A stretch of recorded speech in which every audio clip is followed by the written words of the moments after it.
tahun 60. Jadi di tahun 45 sampai 50 ya, negara kita ini kan masih dijajah gitu ya artinya. Nah, kemudian di tahun 51 sampai 59 ya, ini perkembangan industri jasa konstruksi di negara kita ini mulai muncul kontraktor-kontraktor BUMN dan konsultan BUMN. Artinya apa? Artinya eh, sempat dulu di MK pernah saya singgung ya. Jadi apa namanya, kontraktor ya di negara kita berdasarkan kepemilikannya itu kan dibedakan menjadi dua jenis ya. Kontraktor BUMN ya dan kontraktor swasta. Ya, kontraktor swasta pun sama dibedakan menjadi dua lagi ya, yaitu swasta nasional dan swasta asing. Nah, di sebelum Indonesia merdeka tentu eh, Belanda ini membangun negara kita, artinya mengadakan proses konstruksi, membangun jalan, jembatan, gedung ya di negara kita selama 3,5 abad ini. Tapi kita menggunakan artinya tenaga ahli yang ada terlibat di sana ada tenaga ahli Belanda tadi, ya. Dan kontraktor-kontraktor tersebut bekerja di Indonesia ini berdasarkan keahlian objek dari suatu konstruksinya tadi. Jadi kalau kontraktor jalan, dia kontraktor jalan, kontraktor jembatan. Jadi kalau Indonesia waktu itu dijajah negara kita, artinya Belanda ingin membangun gedung, dia akan tugaskan pekerjaan tersebut kepada kontraktor gedung. Ya, berdasarkan spesialisasi bidang objek yang dikerjakannya. Nah, kenapa spesialisasi? Karena terkait dengan tenaga ahli yang dimiliki.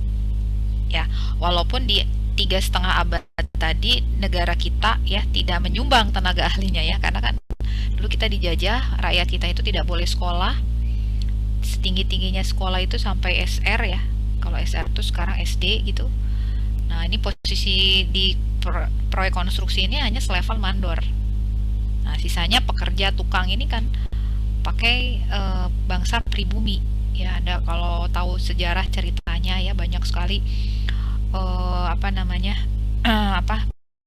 Pekerja-pekerja yang meninggal gitu ya, yang tewas gitu saat mengerjakan proyek-proyek konstruksi itu ya, karena itu memang posisinya waktu itu ya kita dijajah gitu ya. Nah, setelah jadi di saat 3,5 abad itu Belanda ini mendirikan proyek-proyek konstruksi dari mulai bendungan, bandara ya, bangunan gedung, mereka sama di negara kita seperti itu. Dimana sumber pembiayaannya waktu itu ya karena kita dijajah tentunya dari kita sebetulnya ya, dari negara kita ya, dipungut paksa gitu ya seperti itu ya, ya dulu. Nah, kemudian setelah itu Indonesia merdeka. Nah, setelah Indonesia merdeka ini kan negara Belanda ini kan menyisakan kontraktor-kontraktor dan konsultan-konsultan ya tentunya di Indonesia. Nah, sehingga di tahun 51 dan 59 periode ini kontraktor-kontraktor ini ya dinasionalisasi menjadi kontraktor-kontraktor BUMN. Ya, yang Anda kenal ya, dulu di MK pernah kita bahas ya, ada kontraktor BUMN seperti PP, Wika, Waskita, Nindya Karya ya, Adikarya ya. Nah, ini mereka ini adalah kontraktor-kontraktor yang pada saat ini tersebut ya 51 sampai 59 ini dinasionalisasi menjadi kontraktor milik pemerintah atau BUMN ya. Kalau BUMN itu tidak full pemerintah ya, korporasi perusahaannya, tapi memang lebih banyak sumber dananya memang dari pemerintah ya. Nah, ini di era tahun 51 sampai 59. Nah, di era tahun 60 ya, saat itu mulai Indonesia membangun bangunan gitu dengan dananya atau dengan keahlian, artinya engineer Indonesia gitu ya, mulai itu tahun 60 sampai 66. Tapi pada saat itu tender belum ada. Artinya pengadaan itu belum ada. Ya. Nah, saya bicaranya tahapannya itu, nama tahapannya adalah tahapan pengadaan atau procurement. Nah, tender sendiri itu adalah salah satu metode pemilihan kontraktor. Ya, jadi kalau Anda dengar kata tender itu metode salah satu metode untuk memilih kontraktor. Ya. untuk memilih konsultan, metode pemilihannya adalah seleksi. Ya, ada macam-macam itu ya. Anda buka lagi Perpres 16 tahun 2018-nya. Di sana ada metode pemilihan kontraktor, konsultan itu apa saja ya. Nah, salah satu metode pemilihan atau metode pengadaan untuk memilih kontraktor itu adalah tender. Nah, di tahun 60 sampai 66 ini tender ini belum ada. Jadi proyek-proyek di negara kita waktu itu disebut dengan proyek mandataris presiden. Artinya proyek tersebut ya, pemenang dari proyek tersebut itu ditunjuk langsung oleh presiden. Dulu Bapak Soekarno kan punya background pendidikan arsitek ya, artinya bidang sipilan, yang menunjuk.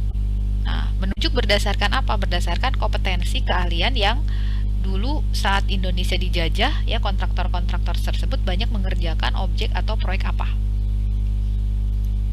ya. Jadi kalau misalnya PP itu biasanya dia banyak mengerjakan proyek-proyek gedung. Jadi ketika misalnya negara kita di zaman tersebut membangun gedung Wisma gitu ya, ini presiden langsung menunjuk PP misalnya. Kemudian HK ini terkenal dengan proyek-proyek jembatan, nah, tunjuk HK. Adikarya misalnya bandara, nah untuk proyek-proyek airport Ngurah Rai misalnya menunjuk Adikarya. Misalnya Wika Waskita mengerjakan infrastruktur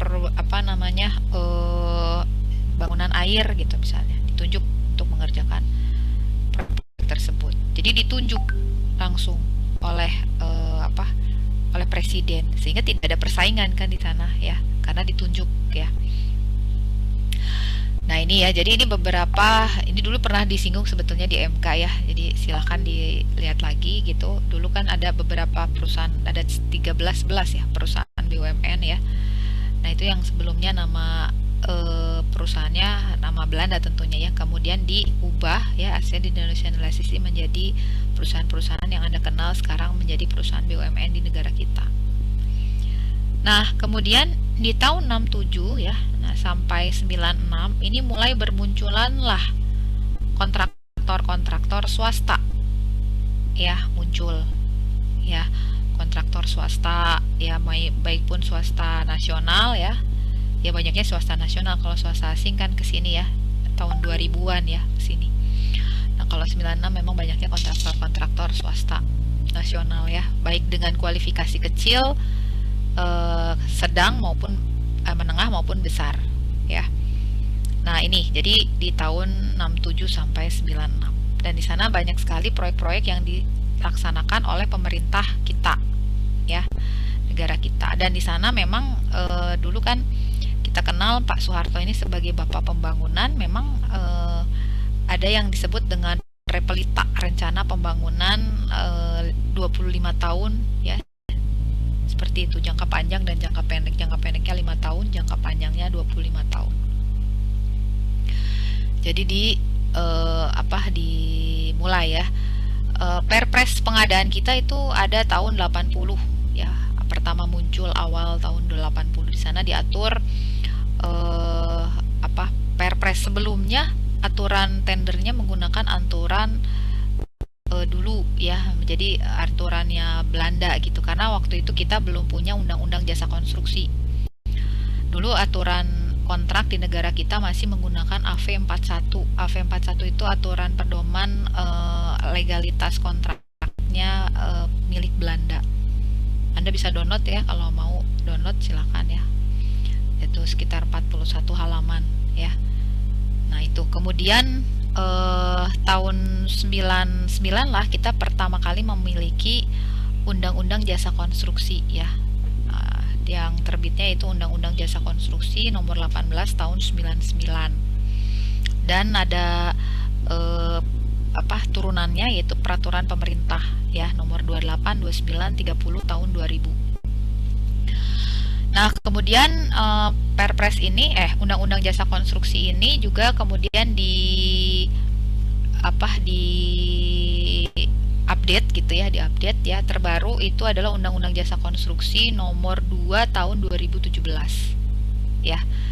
Dia sudah hampir 20 tahun kemudian diupdate ya.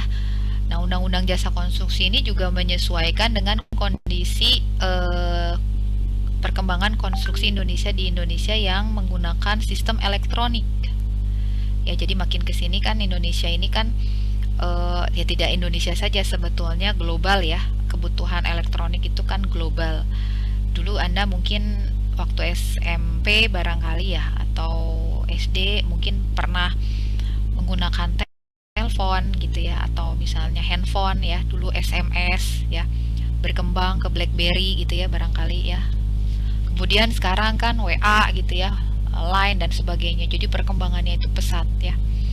Dan kebutuhan elektronik itu di mana-mana gitu ya sekarang. Nah, di pengadaan pun sama ya. Pertama kali Perpres muncul dengan aturan pengadaan secara elektronik itu adalah Perpres 54 tahun 2010. Nah, dalam Perpres 54 tahun 2010 ini, Perpres pertama kalinya aturan tentang pengadaan secara elektronik di Indonesia. Ya, sampai sekarang ya, Perpres itu terus diupdate, diperbaharui ya. Nah, Perpres yang intinya itu kan yang 54-nya udah dicabut nih sekarang. Nah, yang terbit itu yang sekarang itu 16 tahun 2018. Nah, kemudian ada tambahan ya, tambahan yaitu Perpres nomor 12 tahun 2021. Ini tambahan. Jadi tetap induknya tetap 16 2018. Jadi Anda harus download dua-duanya. Perpresnya ini ya. Nah, itu kalau Anda mau tahu ceritanya Perpres yang sebelumnya ya silahkan ya, Anda bisa download yang 54 tahun 2010-nya ya. Nah, tapi kalau ini ya cukup di 16 2018 dengan 12 tahun 2021 ya. Nah, ini perkembangan industri jasa konstruksi awalnya di Indonesia ya. Kemudian muncullah proses tender ya. Jadi dulu tuh ini ya tender ini ya belum ada ya, dari tahun 67 sampai 96 kesinilah mulai ya muncul. Nah, dulu di MK kan pernah belajar yang namanya pihak penyelenggara proyek ya. Nah, pihak penyelenggara proyek itu kan Anda sesuai Undang-Undang Jasa Konstruksi juga sebetulnya dibedakan menjadi dua kelompok ya, yaitu kelompok pengguna jasa dan penyedia jasa. Nah, pengguna jasa itu siapa? Pengguna jasa itu pemilik proyek ya, artinya yang perannya membiayai proyek. Sementara ya penyedia jasa yaitu kontraktor, konsultan, itu masuk ke dalam kategori penyedia jasa. Nah, di dalam aturan pengadaan ataupun nanti sampai ke kontrak ya, pihak pertama ini, pengguna jasa ini adalah disebut sebagai pihak pertama. Ya, pemilik proyek ini disebut sebagai pihak pertama. Makanya namanya owner gitu ya. Dulu zaman Belanda namanya bohir. Nah, itu dari kata majikan bangunan. Ya. Nah, tapi semenjak tahun 99 ya bergeser aturan kontrak kita antara pengguna dan penyedia ini menjadi lebih setara. Ya, kalau dulu sebelum muncul undang-undang ini, karena kita masih menggunakan AV41, jadi pihak pertama ini ya tadi majikan bangunan. Nah, Anda kan kalau di rumah Anda punya asisten rumah tangga, majikan tuh kan gimana sih? Nah, itu ya karakteristik itu muncul. Nah, sehingga proses kesetaraannya belum baik seperti saat ini gitu. Nah, kemudian tadi yang pertama adalah pemilik proyek ya. Nah, ini disebut sebagai pihak pertama. Dia yang berperan membiayai proyek. Nah, kemudian yang kedua tentu penyedia jasa. Nah, ini sebagai pihak kedua. Jadi di dalam kontrak itu udah pasti hukumnya wajib ya. Pihak pertama itu adalah pasti yang membiayai proyek ya. Yang pihak kedua itu adalah pihak yang menyediakan jasa layanan. Dia menerima imbalan ya. Menerima imbalan. Sama halnya seperti kalau di aset juga begitu ya. Jadi kalau Anda ngontrak rumah ya, misalnya rumah itu yang pemilik rumahnya itu yang jadi pihak pertama. Jadi kalau Anda bikin kontrak saja yang sederhana, Anda nyewa kosan gitu, atau Anda yang menyewakan kosan ya, itu bisa juga. Nah, itu Anda pihak pertama kalau yang memberikan kosannya, tapi yang membayarnya itu menjadi pihak kedua ya. Nah, kemudian itu tadi ya, saya cerita sedikit dulu kelompok kontraktor dan kelompok pemilik dan konsultan di Indonesia. Nah, eh, kontraktor pemilik proyek ini kan berdasarkan kepemilikannya itu kan bisa pemerintah ya, bisa swasta ya, kemudian bisa investor ya kepemilikannya. Nah, ini kaitannya apa nanti? Nah, ketika pemilik proyeknya ini adalah pemerintah, aturan pengadaannya ini merujuk kepada aturan pemerintah. Jadi kalau Anda lihat Perpres itu yang tentang pengadaan barang jasa pemerintah, itu hanya khusus untuk menangani aturan tender atau aturan pengadaan untuk proyek-proyek pemerintah. Ya. Nah, kenapa saya sampaikan ini? Karena Anda TPPG. TPPG itu kan objeknya gedung. Nah, gedung itu tidak semua milik pemerintah. Nah, gitu. Kalau JJ, ya kalau JJ kan jalan jembatan itu pasti kalau nggak milik pemerintah, milik investor. Nah, itu kalau gedung itu bisa milik pemerintah, bisa milik swasta, bisa milik investor. Ya, nah itu yang harus Anda pahami. Nah, jadi ketika proyek itu didanai dari APBN atau APBD, berarti itu proyek pemerintah.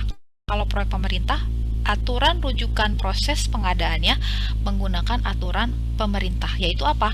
Yaitu Perpres. Bu, kalau kontraknya gimana? Kontraknya merujuk aturan pemerintah, Perpres, Permen PU, dan di atasnya ada Undang-Undang Jasa Konstruksi. Nanti ada kita belajar ya, kita masuk sekarang di tender dulu, pengadaan dulu, nanti minggu berikutnya ada tentang kontraknya. Itu ada aturan juga menyusun kontraknya. Kalau misalnya itu proyek pemerintah, aturannya aturan pemerintah. Proyeknya pemerintah pasti aturannya pemerintah.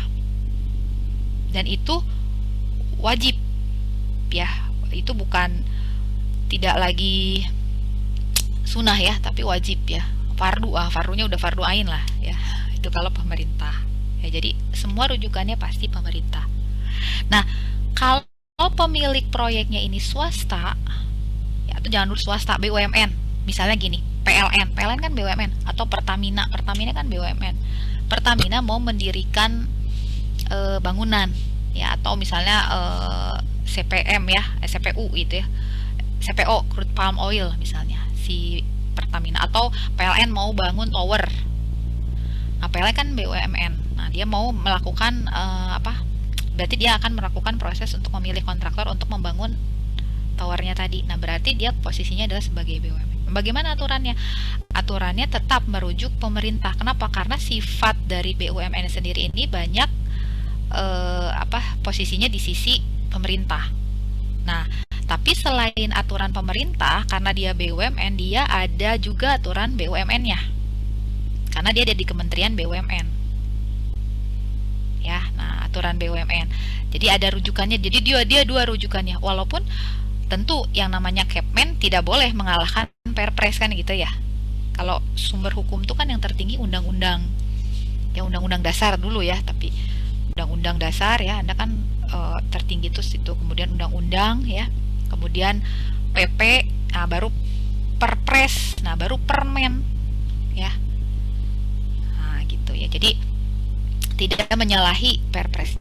Jadi artinya apa? Kalau dia pemilik proyeknya BUMN juga ya rujukannya sebetulnya pemerintah juga gitu ya.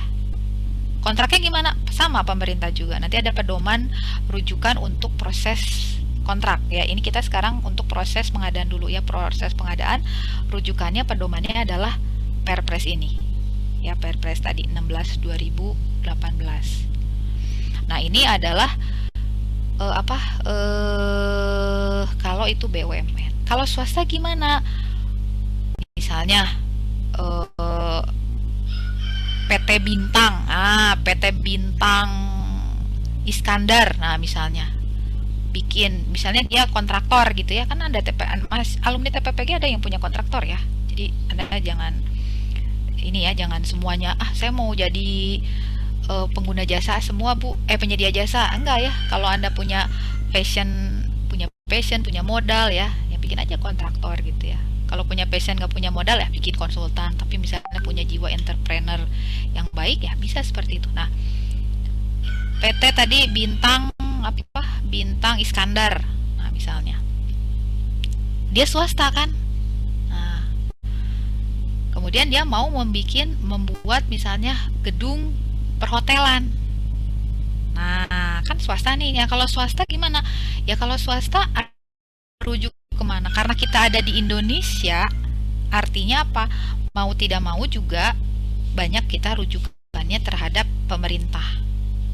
Ya, jadi proyek-proyek swasta pun banyak mengacu aturan-aturan pemerintah. Walaupun boleh kalau proyeknya pemerintah, proyek swasta itu disisipi aturan-aturan apa namanya pemilik proyeknya. Maksudnya gimana Bu kalau begitu? Ya karena ini PT Bintang apa namanya PT Bintang Iskandar, saya mau kontraktornya apa namanya misalnya CV Mila, boleh nggak? Ya boleh, silakan. Kan itu uangnya bukan uang rakyat ya. Nah, semua proses pemilihannya itu mau penunjukan langsung gitu. Boleh? Boleh, karena kan dananya bukan dana milik pemerintah. Asal apa? Asal disepakati oleh yayasannya. Ya, yayasannya. Unjani mau bangun gedung. Ya, dia proses pengadaan kontraktornya menggunakan proses yang dia inginkan gitu, asal kesepakatan dari yayasannya, aturan yayasannya. Kalau misalnya untuk jadi yayasannya atau swasta itu punya aturan juga gitu, dan boleh tidak menyalahi, nggak apa-apa gitu kalau aturannya berbeda-beda gitu, berbeda dengan aturan pemerintah. Itu kalau proyeknya swasta. Ya, ada lagi proyek investor, investasi. Jadi ini proyek yang dimiliki pemerintah, tapi didanainya sumbernya dari investasi atau investor. Artinya ini dari PHLN, pinjaman hibah luar negeri. Sebetulnya tidak hanya luar negeri ya, tapi banyaknya di negara kita. Kita kalau minjem ke luar negeri gitu. Ya, bisa ke negara lain ya, bisa ke apa? Bank ya, kan. Kalau Anda mah misalnya kan kita kalau nabung kan di BNI, BCA gitu ya, BRI gitu ya. Nah, sebenarnya ada Bank Dunia, ada Bank Swiss, ada World Bank, Bank Dunia, ada Bank Asia, Asian Development Bank ya. Mereka punya bank. Kalau di kita BI ya, yang tarafnya internasionalnya gitu ya. Nah, kita minjem tuh, kan kita kalau minjem ke bank kan ya. Nah, ini ya. Gitu ya, apa? Nah, seperti itu gitu ya. Bukan ini ya. Jadi minjam gitu ya. Minjam tuh tentu tidak serta merta apa? Tidak selalu harus ke bank ya. Bisa juga ke apa namanya donatur atau bukan donatur ya, penyandang dananya dari negara-negara memang yang memang senang menginvestasikan apa? Investasinya ke Indonesia dalam bentuk infrastruktur atau properti lainnya. Bisa negara Arab ya, negara Cina. Anda kalau tahu Cisumdawu kan itu kan PHLN. Dari mana? Dari Cina. Nah, gitu loh maksudnya ya. Nah, itu seperti itu apa namanya skemanya pinjaman. Nah, sehingga apa? Sehingga aturan proses pengadaan kontraktornya ya, itu tidak hanya berdasarkan Perpres, tapi berdasarkan juga aturan pengadaan si penyandang donatur dananya. Kalau kita pakai WB gitu ya, minjam dana dari World Bank gitu, aturan pengadaannya itu dua jadinya, WB plus Perpres. Dari ADB gimana? Sama ADB plus Perpres. Kalau dari negara gimana Bu? Misalnya ada negara SFD Saudi gitu ya, nah itu juga sama.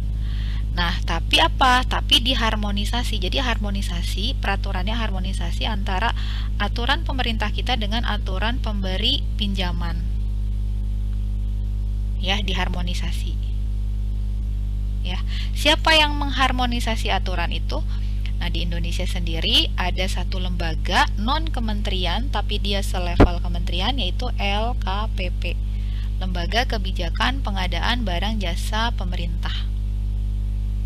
Nah, dia itu adalah lembaga non-kementerian yang selevel kementerian. Jadi kepala LKPP ini hubungan kontraknya dengan Pak Presiden. Dipilihnya oleh Presiden. ya. Kantornya di mana? Kantornya di Jakarta, di Epicentrum, di samping studionya Antv. Nah, kalau saya sih senangnya menyebutnya ini di samping studionya Antv. Ya, jadi dulu tuh lagi heboh-hebohnya Facebooker ya. Kalau saya ditugasi ke sana itu ya sambil jalan-jalan sambil lihat artis turun dari mobil Alphard ya. Nah, itu ya. Jadi kalau apa ya seperti itu ya. Jadi ini gambaran Anda di sana. Nah, LKPP ini tadi lembaga ya. Jadi dia berkantor pusatnya di sana ya. Nah, dia punya struktur organisasi ya. Organisasinya itu dari mulai direktorat ya itu banyak ya deputi-deputinya. Tapi ada deputi yang khusus mengenangani juga tadi masalah mengharmonisasi aturan pengadaan negara kita dengan negara yang memberi pinjaman. Ya, seperti itu. Jadi itu kalau pakai metodenya pengadaannya PHLN. Jadi dibolehkan aturan bahwa nanti misalnya terpilih ada kontraktornya bukan kontraktor negara kita, tapi kontraktornya misalnya karena kita pinjam dari Cina misalnya, kontraktor Cina dimungkinkan. Kenapa? Karena di dalam aturannya nanti seperti apa harmonisasi ini antara aturan Indonesia dengan aturannya Cina gitu ya, seperti itu. Nah, jadi itu saya jelaskan dulu karakteristiknya. Jadi kalau Anda nanti suatu saat lulus dari TPPG masuk di pemilik proyek atau penyedia jasa ya, Anda lihat-lihat kan, Anda posisinya ini proyek punya siapa dulu gitu ya. Nah, seperti itu. Jadi itu aturan yang harus dirujuk dari masing-masing pemilik ya, pemilik proyek. Itu terkait tentang pemilik proyek ya. Nah, kemudian selain pemilik proyek ya, tadi saya share dulu yang lain. Nah, ini juga sebetulnya pernah kita bahas ya di MK, ini mengulang juga ya. Nah, saya perlu menjelaskan ini. Nah, itu yang pertama tadi kita berbicara tentang pemilik ya. Nah, kedua kita berbicara penyedia jasa ya, kontraktor dan konsultan ya. Ini aturan LPJK ya,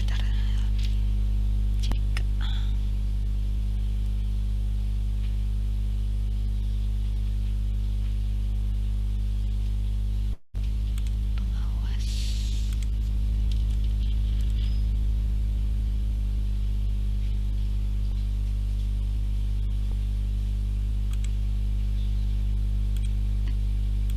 Mudah-mudahan kelihatan ya. Nah, kan Anda tahu sendiri bahwa penyedia jasa di Indonesia dibedakan menjadi jasa konsultansi dan jasa konstruksi, kan gitu ya. Nah, selain tadi jenis kepemilikannya ya, bahwa kontraktor atau konsultan di Indonesia ini dibedakan menjadi kontraktor atau konsultan BUMN dan swasta. Nah, berdasarkan klasifikasi ya, klasifikasi atau ya besar kecilnya gitu ya. Nah, kontraktor dan konsultan di Indonesia ini juga dibedakan menjadi, atau kualifikasi, bukan klasifikasi, kualifikasi dibedakan menjadi kualifikasi kecil, menengah, dan besar. Nah, itu ada di aturan peraturan LPJK. Ya, ini saya buka dulu yang kontraktor. Nah, ini ya. Ini adalah sertifikasi dan registrasi usaha jasa pelaksana konstruksi. Nah, ini saya cerita ini kenapa? Karena nanti di dalam proses pengadaan itu kan ada dokumen ya, ada dokumen, yaitu dokumen pemilihan atau pengadaan, dan nanti ada dokumen penawaran. Ya, ada dokumen penawaran. Nah, ini adalah sertifikasi dan registrasi usaha jasa pelaksana konstruksi atau kontraktor yang tadi saya sampaikan ya. Nah, di dalam aturan atau SIUJK ini ya, di sini dibedakan bahwa kontraktor di Indonesia itu kualifikasinya ya, selain keahlian ya, tentu kualifikasinya juga di sini sebentar. Nah, ini kualifikasi.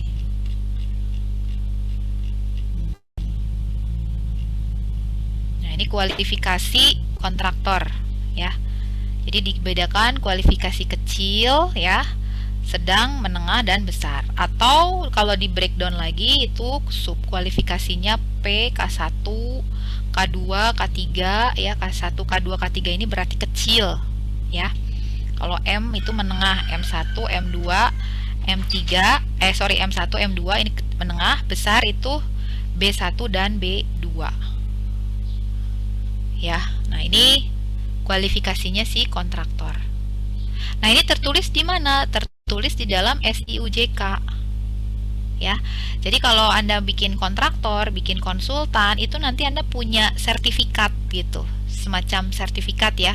Di situ surat izin usaha jasa konstruksi Anda. Anda bergerak di bidang apa?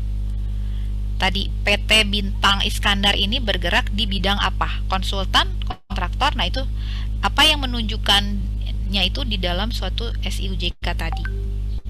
Dan di sana ada kualifikasinya. Ya. PT ini tuh ada ya. Ya, CV Mila misalnya tadi, CV Azri ini ada. Dia masuk kualifikasi apa? Di situ ya. Nah, ini tertulis di situ, tertuang. Dan yang mengeluarkan sertifikasi tadi lembaga ini, kalau ini lembaga pengembangan jasa konstruksi ya. Bukan LKPP. Ini khusus untuk menangani registrasi badan usaha ya. Dan tidak hanya badan usaha, sebetulnya tenaga ahli juga ya. Kalau Anda ikut SKA, nah itu kan SKA itu diterbitkan oleh LPJK. Ya. Nah, ini kontraktor. Ya, ini kriteria kontraktornya. Nah, selain di dalamnya termuat dia masuk kualifikasi apa, kecil, besar, menengah atau besar, di dalamnya juga dia termuat juga dia itu sub bidang pekerjaannya, sub bidang apa ya. Di sini ada sub bidangnya. Jadi di dalam sertifikasi tadi, sertifikat di belakangnya itu dia punya bidang apa saja. Nah, ini bidang apa saja, ada kodenya dia, sub bidangnya. Nah, ini ya, dia masuk kategori apa, sub bidang gedung ya. Sub bidang gedung pun tidak semua kontraktor punya bidang ke-7 bidang ini, ke-9 bidang ini. Ya. Jadi gimana Bu sub bidang ini? Sub bidang ini manfaatnya apa nanti? Manfaatnya ketika nanti pemilik proyek untuk menentukan calon-calon kontraktornya. Ya, kualifikasi calon-calon kontraktornya. Ya, jadi di proses pengadaan nanti pemilik proyek ini akan menentukan. Misalnya Polban ingin bangun gedung parkir. Nah, sekarang kan ada gedung parkir ya di Polban ya. Nah, berarti gedung parkir Polban ini pendidikan. Nah, berarti Polban itu minta kualifikasi kontraktor yang ikut serta untuk tender gedung parkir ini harus memiliki apa? Di sini lihat. Kalau bangunan Polban berarti bangunan apa? Bangunan pendidikan di sini. Nah, jadi di persyaratan administrasi proses pengadaannya, Polban meminta calon kontraktornya ini harus memiliki BG 007 sebagai jasa pelaksana konstruksi bangunan pendidikan. Gitu ya. Jadi nanti calon-calon yang mendaftar itu harus punya ini. Bu, ada yang nekat Bu, ada yang nggak punya SBG ini terus daftar gimana? Nah, nanti kan di delete. Ya nggak apa-apa ya, boleh aja ikut. Tapi nanti dia ya buang-buang energi ya, gitu ya, si calon kontraktor itu gitu ya. Karena udah pasti delete-nya di tahap awal kan gitu ya. Nah, sama halnya seperti ini ada bangunan gedung, ada bangunan sipil juga ya. Bangunan sipil juga ada sub bidangnya lagi. Ada kalau misalnya dia bangunan air, jalan jembatan ya, jalan kategorinya ini ya. Ada lagi nih yang jasa pelaksana konstruksi instalasi pengolahan limbah minum dan limbah air serta bangunan pengolahan sampah. Nah, ini dulu waktu saya tahun 2000 berapa ya? 2013 ya, 2012-13 ikut terlibat kegiatan apa namanya perwakilan owner ya MK untuk pekerjaan TPA ya, dan apa itu IPLT. TPA itu tempat pengolahan akhir sampah dan instalasi pengolahan limbah tinja di Tasikmalaya. Nah ini kontraktornya, saya berhadapan dengan kontraktor-kontraktor ini. Subbidangnya dia ini. Nah dulu juga saya ini subbidang, karena biasa di, ya saya sendiri sih ya jujur lah, misalnya lebih banyak berkecimpung di gedung gitu ya. Nah waktu itu kemudian bergeser ke jalan, jembatan. Nah tapi ini yang unik nih, pertama kalinya memang menangani proyek kontraktor dengan SBU-nya seperti ini, subklasifikasi, maaf, subklasifikasi dari SUJK-nya seperti ini. Ya, ini dan ini biasanya kontraktornya ya kategorinya memang banyaknya kontraktor menengah. Jadi biasanya kalau kontraktor menengah itu dia punya subklasifikasinya sedikit tapi dia banyak proyek gitu. Kecil pun biasanya begitu. Kalau kontraktor besar itu biasanya dia punya subklasifikasinya itu hampir semua punya dia. Termasuk BUMN. Nah, BUMN itu hampir semua punya subklasifikasi. Ya, kontraktor BUMN, kontraktor swasta besar ya. Nah, ini subklasifikasi. Ini nanti menjadi persyaratan pemilik proyek dalam menentukan calon kontraktornya yang akan ikut serta proses tender.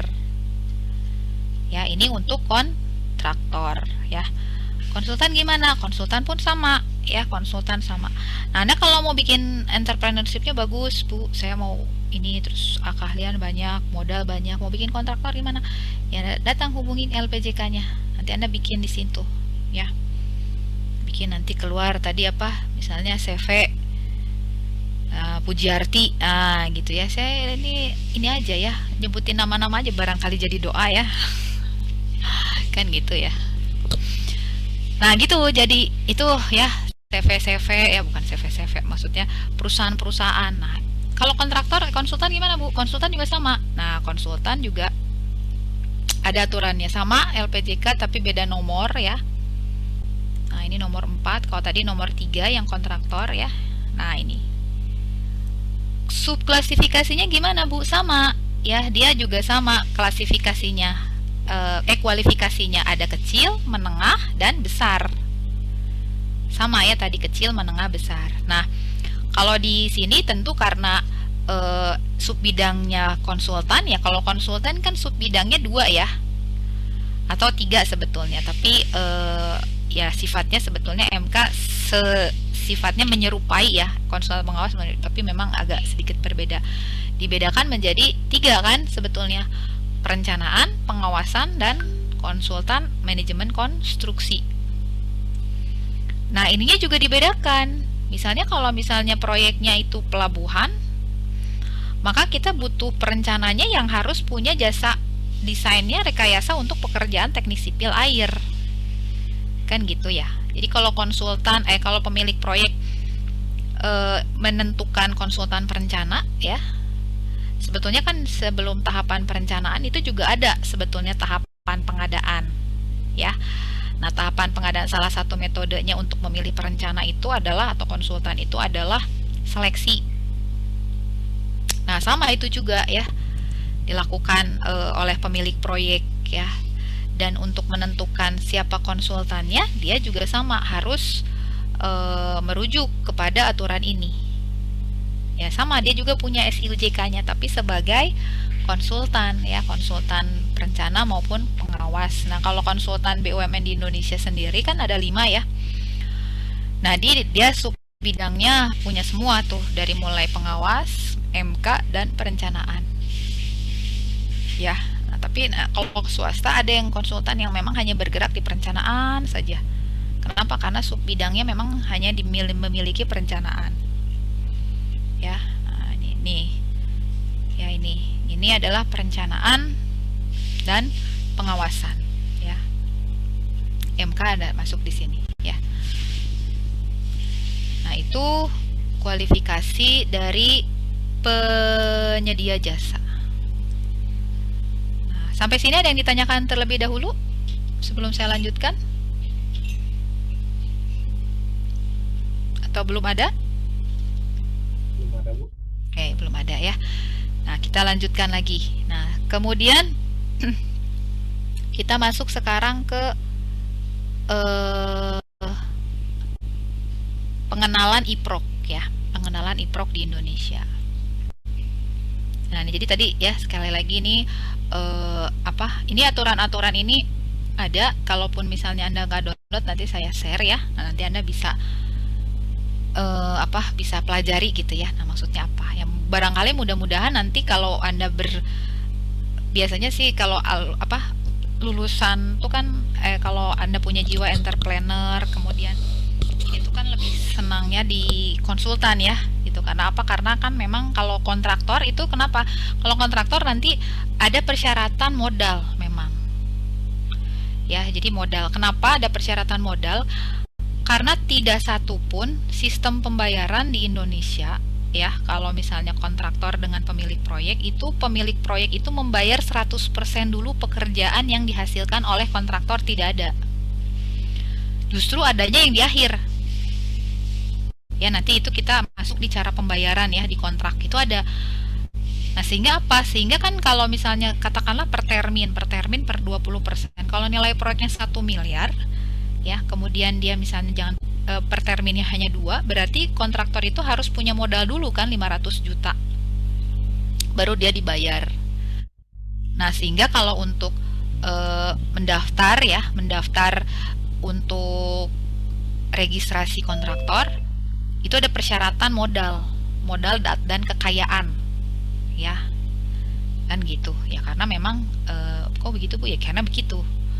Anda tahu sendiri kalau kontraktor kan yang harus modal bikin kue kan. Nah, kalau bikin kue itu kan bangunan yang besar itu kan justru biaya bikin kuenya gitu ya. Nah, itu ya. Nah, jadi seperti itu ya. Barangkali di sini nanti mulai banyak yang senang ingin jadi kontraktor atau konsultan ya. Nah, itu silahkan ya. Nah, kemudian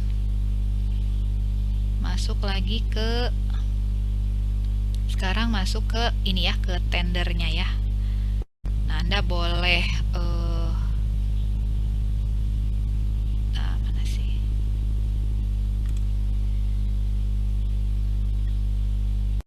Sebentar. Ini.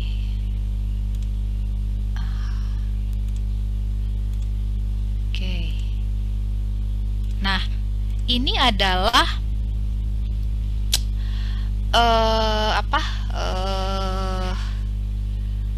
portal nasional pengadaan elektronik di Indonesia. Ya, jadi semua semua proses pengadaan di Indonesia ya, ini ada di sini. Ya, nah ini saya sampaikan nanti. Sebelumnya saya ingin sampaikan dulu teorinya ya. Teorinya. Nah, ini teorinya tentang e-procurement atau pengadaan elektronik ya. Nah, jadi di Indonesia ini ya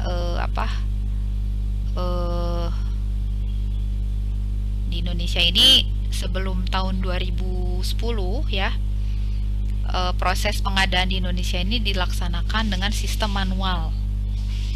Ya, manual itu seperti apa nanti akan saya jelaskan nanti saat menyampaikan tahapan pengadaan ya. Nah, di sini ya di awal ya, jadi pengadaan secara Nah, pengadaan elektronik ini baru diinisiasi oleh negara kita itu di tahun 2008 dan sempurna di tahun 2010 dengan keluarnya Perpres 54 tahun 2010. Waktu itu zamannya Pak SBY ya. Nah, kenapa Indonesia ingin melaksanakan pengadaan secara elektronik? Tentunya memang didasari dari tuntutan zaman gitu ya. Tadi saya cerita ya, dari mulai Anda berkirim surat ya, kemudian telepon, berubah lagi menjadi BlackBerry ya, sekarang WhatsApp group dan sebagainya. Nah, ini dulu karena pergeseran Indonesia, ada perkembangan global yang makin cepat gitu ya, sehingga menuntut negara kita mau tidak mau juga harus ikut elektronik gitu ya. Kemudian dengan elektronik ini menimbulkan keterbukaan informasi publik, di mana kalau segalanya tersistem, kita bisa akses dimanapun, ya. Kemudian juga apa namanya mewujudkan good governance.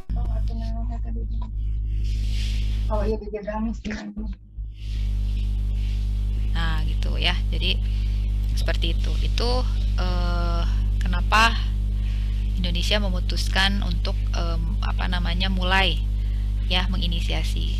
Kemudian di samping itu juga ya pada saat itu memang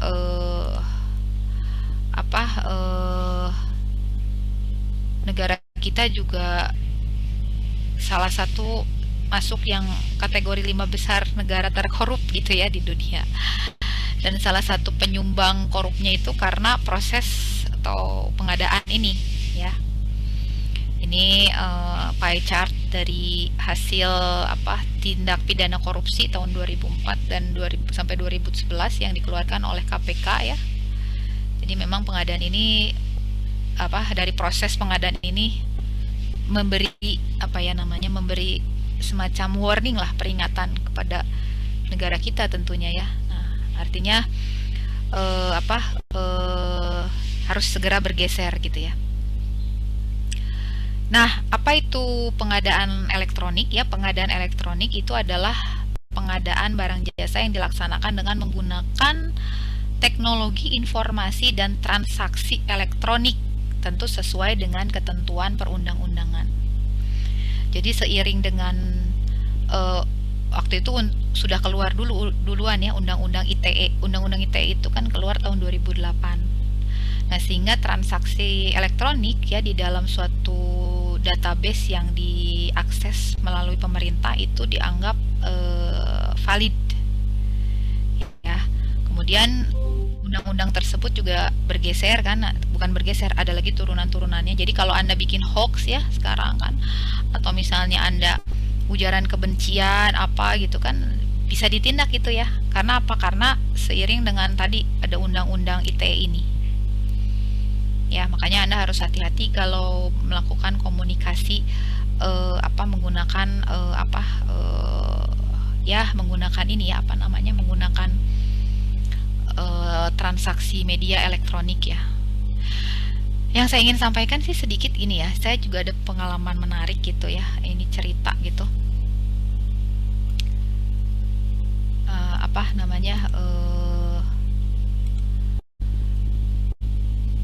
Ya dulu saya sempat tahu itu Facebooker ya, kemudian sekarang misalnya IG atau apa ya sebagainya gitu ya.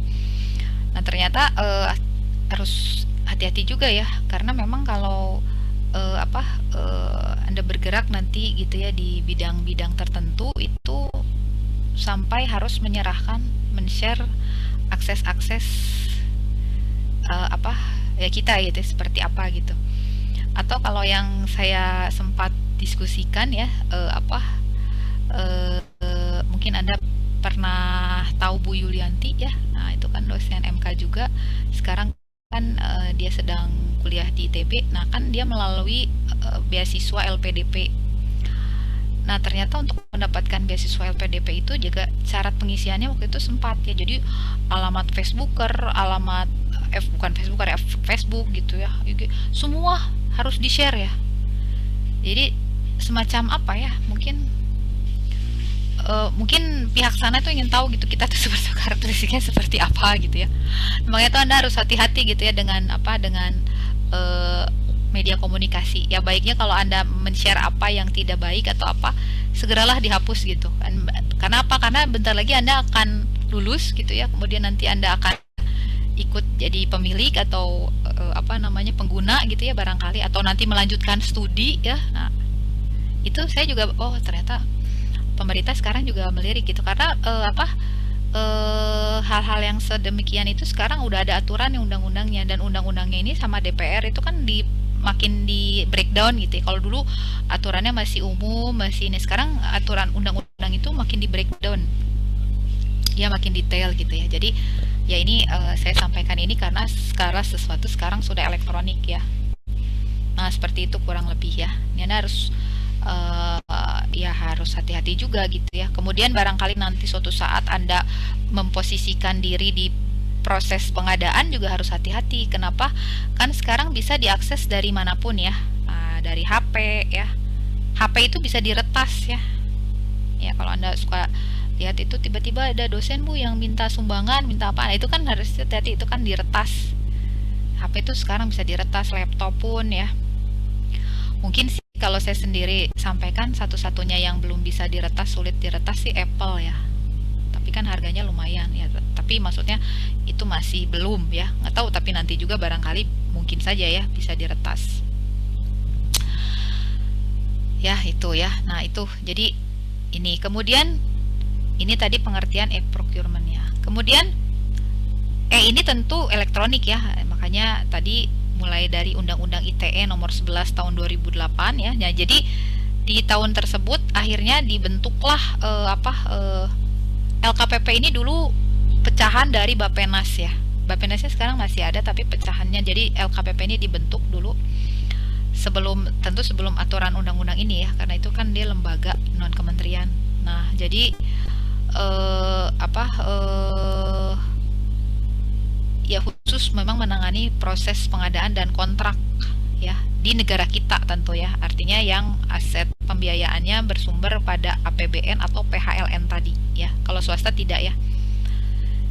Nah, kemudian ini ya kebijakan penerapan IPROK ya dari mulai Undang-Undang ITE ya, ketentuan, makanya kan itu digital ya, kalau elektronik tanda tangan itu sah ya di dalam proses pengadaan ya. Bergeser sekarang juga ke pembelajaran daring ya, pembelajaran daring, tanda tangan elektronik itu sah. Jadi kalau Anda memalsukan tapi dosen itu tidak pernah merasa mendandatangani atau tidak ada, itu Anda bisa kena pasal ya. Jadi misalnya yang sederhana gimana Bu? Yang sederhana sekarang misalnya mau PKL, ada surat pernyataan harus bisa diseminarkan. Nah, Anda belum siap, kemudian belum oke dari pembimbing, Anda memalsukan, nah itu bisa masuk unsur kejahatan kriminal itu ya. Dulu pernah terjadi tuh waktu zaman siapa ya, Kaprodinya Pak Tatang kalau nggak salah ya dulu ya. Tapi ini karena dulu sudah berjalan juga. Ini hati-hati ya Anda kalau kalau bertransaksi, terkecuali kalau misalnya pembimbing Anda sudah memberikan izin ya, memberikan izin silahkan ya menempel tanda tangan atau apa ya. Nah ya seperti itu ya. Nah ini nah makanya kalau untuk dokumen-dokumen TA gitu ya, PKL, persetujuan prodi, jurusan, itu biasanya kami menggunakan tetap tanda tangannya basah ya, tidak tanda tangan digital. Nah ini kebijakan kebijakan penerapan IPROK-nya ya, dari mulai peraturan pemerintah, Perpres ya, Perka LKPP. Perka LKPP itu peraturan kepala LKPP. Ini juga pedoman turunannya dari Perpres. Ya, ini kalau manual kan begini ya, nanti saya sampaikan detailnya di IPROK-nya. Ini kalau e-procurement. Ya, kalau e-procurement itu ya karena ada di dalam server ya. Jadi keamanan bertransaksi. Ya. Nah, itu ya sedikit teorinya tentang IPROK-nya. Nah, sekarang kita masuk ke portal nasionalnya. Nah, ini adalah portal nasional pengadaan elektronik di negara kita ya. Jadi walaupun Anda orang awam, Anda bisa mengakses ini ya. Anda tinggal masuk ke inaprok.go.id atau inaprok.go.id ya. Di sini adalah pintu gerbang nih, sistem informasi elektronik memuat informasi pengadaan barang jasa pemerintah secara nasional yang dikelola oleh LKPP. Ya, jadi di sini tidak hanya pengadaan jasa konstruksi dan jasa konsultansi, tapi di sini juga ada juga pengadaan barang. Ya, makanya Perpresnya PBJ ya. Tapi mata kuliah Anda PJ ya. Jadi barangnya tidak usah dipelajari ya. Ini maksudnya apa ya? Jadi setiap pemerintah artinya setiap sumber dana yang berasal dari pemerintah, Polban saja yang sederhana, ketika akan melakukan proses pengadaan bahan habis pakai misalnya ya, kemudian pengadaan apa itu namanya jaket alma mater, pengadaan laptop barangkali gitu ya, pengadaan kendaraan ya di Polban gitu, itu kita tidak bisa membeli langsung. Jadi kita harus melakukan proses pengadaan. Tentu pengadaan ini untuk apa? Untuk mencari siapa suppliernya, siapa yang akan memasok. Jadi kita kalau perlu komputer nggak bisa ke BEC langsung beli, tapi kita harus melakukan proses pengadaan, ya. Nah inilah kenapa ya tidak hanya Polban, tentu kementerian-kementerian lainnya yang di bawah aturan pemerintah ya. Nah ini. Nah kalau portalnya swasta ya ada yang punya yang secara elektronik, ada yang tidak ya. Ya silakan, karena itu tidak diwajibkan. Kalau BUMN Anda bisa mendatangi webnya BUMN yang terkait. Kalau PLN misalnya atau Pertamina silakan. Mereka rata-rata memiliki web web pengadaan nasionalnya ya. Nah kalau ini pengadaannya khusus untuk pemerintah. Nah di sini ya ini adalah tadi ya webnya ya. Nah ini ini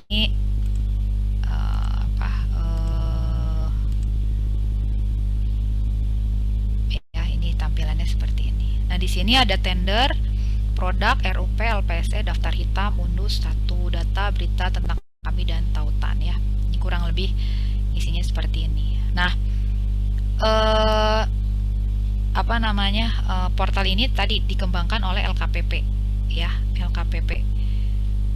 Nah kemudian di dalam Inaprok ini ya kita bisa lihat di sini ada, bisa Anda kalau Anda di depan laptop Anda bisa ya masuk ke situsnya, silahkan. Anda bisa klik LPSE ya. Jadi dari Inaprok itu Anda bisa klik LPSE. Nah LPSE ini adalah lembaga pengadaan secara elektronik. Nah disinilah aplikasi LPSE, di mana aplikasi ini dikembangkan juga oleh selain LKPP oleh Lemsanek, Lembaga Sandi Negara. Ya, aplikasi ini memang dibuat oleh anak bangsa. Nah, jadi proses pengadaan ini menggunakan aplikasi. Ya, aplikasi ini diwadahi gitu ya atau dibuat oleh Lemsanek gitu ya. Kemudian di dalamnya terdiri dari unit yang melaksanakan. Ya, unit-unitnya itu adalah LPSE, layanan pengadaan secara elektronik. Nah, saya sampaikan di sini pengadaan ini dilakukan oleh pemilik proyek. Ya, proses ini dilakukan oleh pemilik proyek. Ya, pengadaan ini atau pemilihan ini. Nah, makanya tahapan ini yang paling banyak berperan itu adalah ya tadi pemilik proyek. Nah, Anda kan lihat di dalam Perpres ya. Nah, coba saya tanya deh, di dalam Perpres kan pasti udah buka ya. Pihak-pihak yang ada dalam tahap atau proses pengadaan ini siapa aja kira-kira? Siapa yang bisa jawab?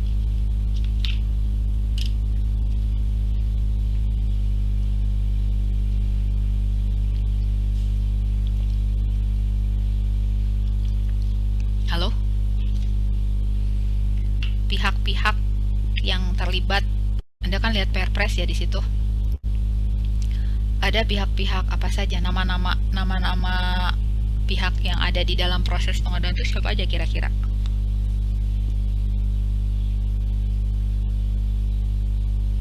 Halo? Ibu izin jawab, tapi saya nggak lihat Perpres, cuman sempat kalau nggak salah ini mah ada pemilik proyek, kontraktor sama konsultan MK. Kalau itu pihak penyelenggara ya, itu pihak penyelenggara proyek. Jadi kalau ini kan proses pengadaan, jadi pihak-pihak yang terlibat dalam proses pengadaan. Itulah mungkin kalimatnya supaya lebih tepat. Siapa aja kira-kira?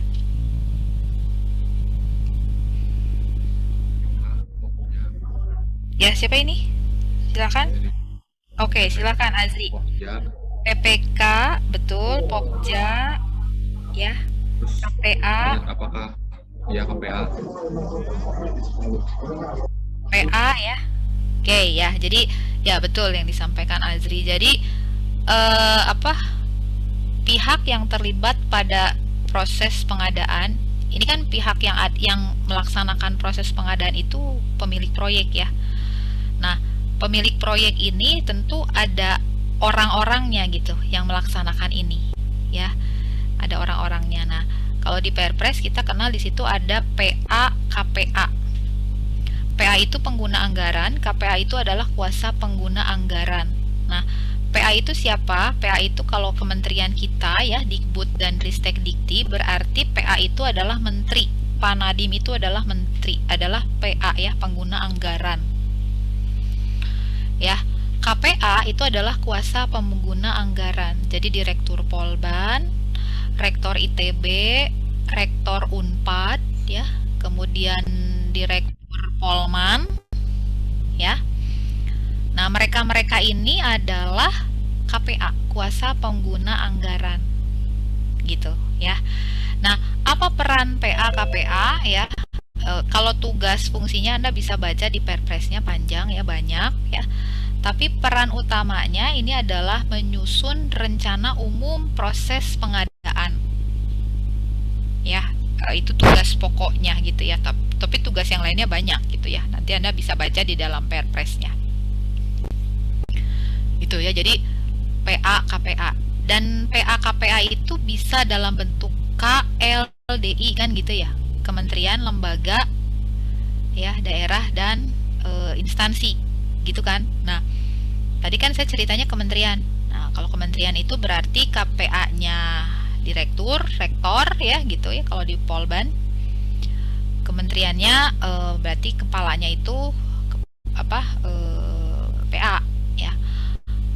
Kalau instansinya daerah berarti ya gubernur, PA-nya ya. KPA-nya mungkin kepala daerah. Ya, wali kota, bupati gitu. Ya. Kemudian kalau misalnya itu kementerian PUPR ya, berarti kementeriannya itu ya PA ya, KPA-nya ya kepala balai gitu ya. Nah, itu kurang lebih seperti itu. Ya, itu PA KPA. Ya. Jadi dalam proses pengadaan peran utama pokoknya dia adalah membuat RUP tadi, rencana umum pengadaan. Di dalamnya termuat apa? Di dalamnya itu termuat paket-paket pengadaan yang paket-paket pekerjaan atau pengadaan yang akan dilakukan pada tahun tersebut gitu.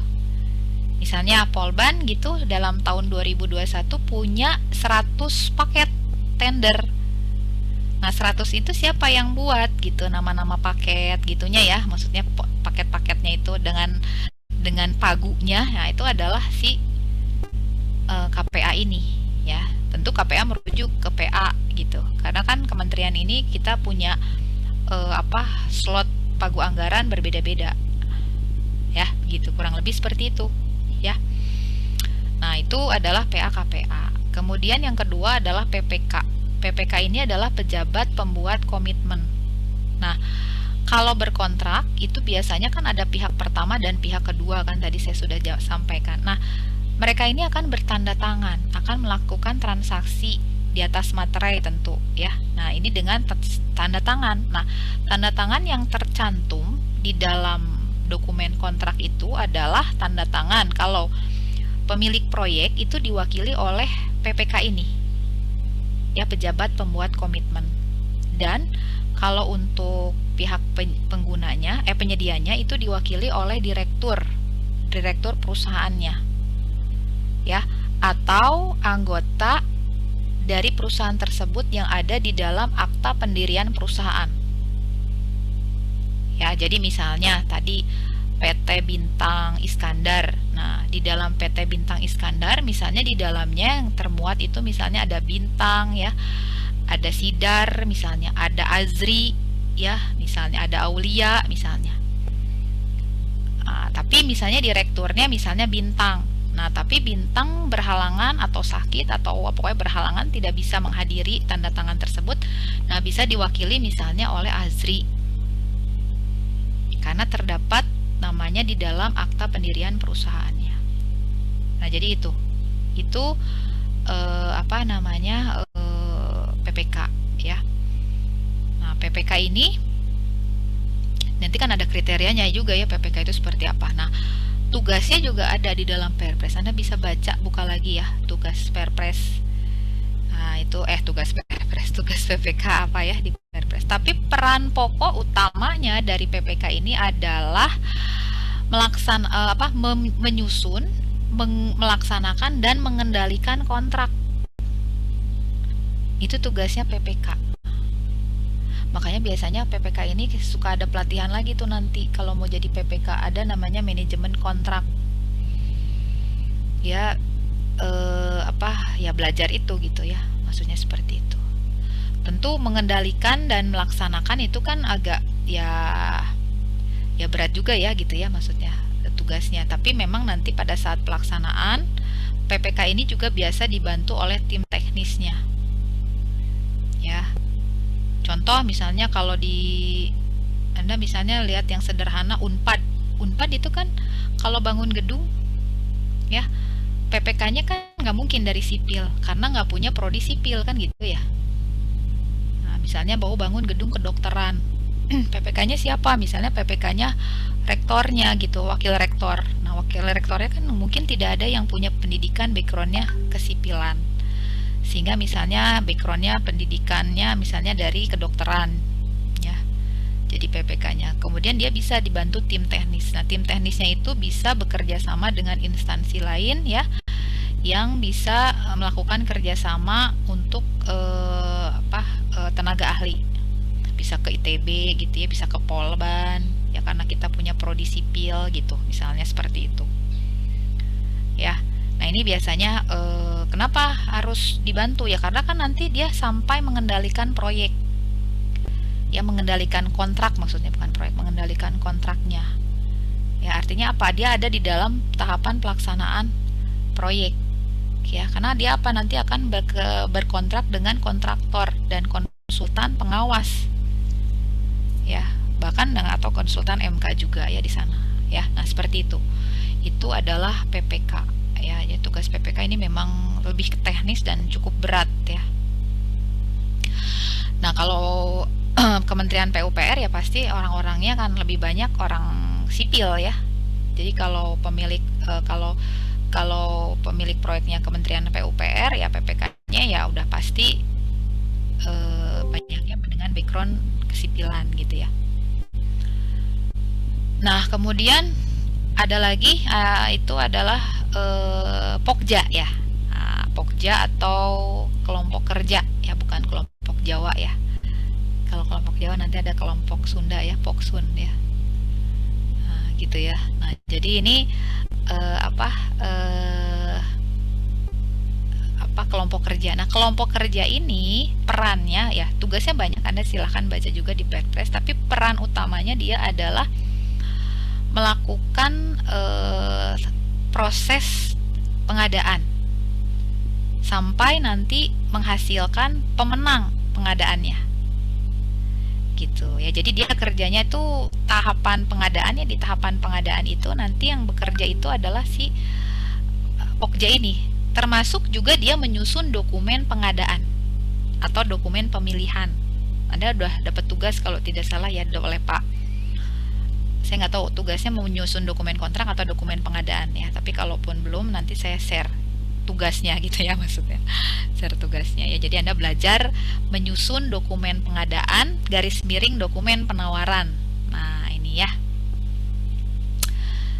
Nah, kemudian di dalam dokumen